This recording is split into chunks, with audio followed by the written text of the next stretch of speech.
those two curves, we call it, this is the security gap. So even if you patch your system at the day that the patch comes out, you are still prone to attacks because exploits are made available even before. So this is the main result from our initial analysis. To the best of our knowledge, this is the first time that somebody looks at the security scene from this point of view, and the first time that we can have so much empirical data to base our analysis on. We are looking forward to comments from your side. We are working continuously on this side, so we are collecting more and more data. We are academic research, so we are not biased or we do not depend from any vendor. So the next step would be that we classify these results, so we look perhaps at certain vendors or at certain classes or uses of software. It's very difficult to get the data, especially we are limited by the number of patch availability dates we have. Much of this data has to be collected manually, and we are open to collaborate with the community or with vendors to help us to increase this data set. As I said, we continue this work, and we put part of this work, or all the graphs you saw here, we have them already online, and in the near future we put an online research tool. We make it ready so you can do your own queries amongst or against our data set. So, thank you for your attention. Maybe one thing just for the future work, what we are planning on is, well, you've seen we did that also for comparing what happens over the last years. So we are able to identify trends, and obviously the exploits are always much faster than the patch dates. So those trends will be followed very closely. And well, as we just said, so well, we are not from industry, so we hopefully will be able to compare even software vendors, which we haven't done so far, basically because, well, we didn't dare, and we don't have enough data to really come up with some conclusive results, saying, for example, that this specific company is always a little bit late, or there's a trend from a specific company to deliver patches after, or well, they're getting slower, they're getting faster. So I think there's a lot of potential in this data, but we need more data, so we need help also from industry or maybe from other sources. But then I think it will be very nice and very interesting to have a closer look on what exactly happens in the different parts of industries, operating systems, softwares, and so on. Okay. Yep. Thank you. Oh, okay. Christian.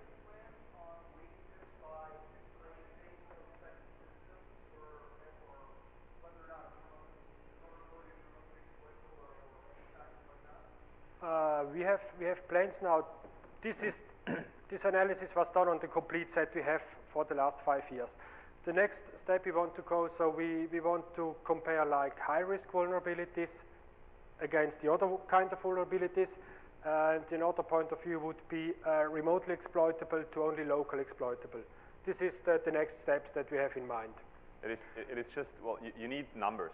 So if you only have 10, well, there's probably not a lot of analysis to be done. So, well, at least you have very bad confidence intervals. So you need large numbers to really to be able to give some statements.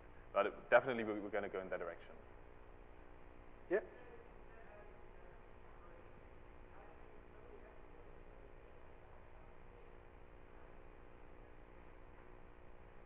I didn't understand the last sentence. Okay, the question was that we well defined the disclosure date, but how do we define or how do we get the exploit date? So with some advisories, we have indicators when it was exploited. For example, in the open source vulnerability database, we have lots of exploit dates. This is one source. The other source is we let our spider go against all URLs we found. So we spidered the most well-known, like Mealworm, FRCert, and those exploit archives. Usually they have an exploit date, or they have a date in there. And we are now doing, our spiders are now on an hourly basis.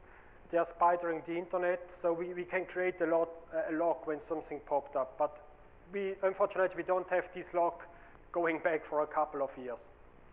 But the key of the information is there's lots of information out there, but you have to correlate it to make sense. And our main means to correlate this is through URLs, from references from advisories to other advisories and stuff like this. So, well, if somebody's got a different idea or something, another source of information, we are very happy to integrate them. So that was the approach we've chosen so far. Yeah? How are you going to account for Microsoft and other vendors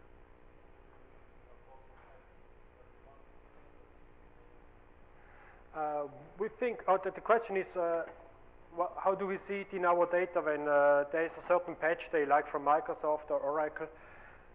Well, it will. We don't know whether it has an influence on the exploit dates, but we will clearly see it then in the disclosure date. Another analysis that we plan to do with this respect is so we can divide it at the disclosure date, and perhaps we can find out, okay, what vulnerability was disclosed with ahead information for the vendor, what vulnerability was just disclosed and it was a surprise for the public and for the vendor, and perhaps we can find out some data whether or not ahead notification of the vendor helps to increase or decrease the patch time.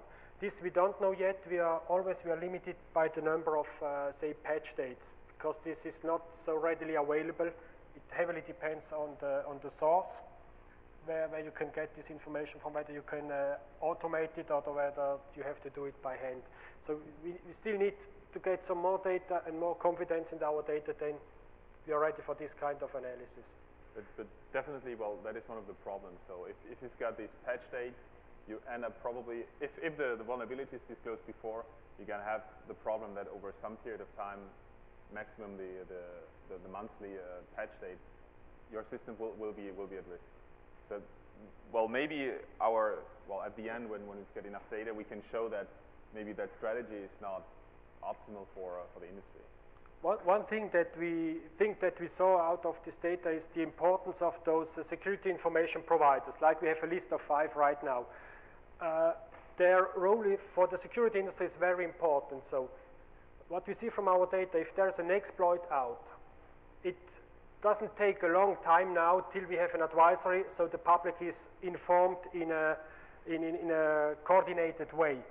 While a couple of years ago it was possible to have an exploit floating around doing some harm, and the public was not really informed in a certain way. So we consider the role of the security information providers, it's about the same as the free press. So if something bad happens, they really closely monitor the good and the bad side of the world. If something happens, they analyze it and they provide a consistent means to inform the public. And we consider this as a very important function they have, so we want to see as many as possible of them doing this work and to have this independent view on the whole security scene. Okay. Other questions? So thank you very much, and enjoy the day and the parties this evening.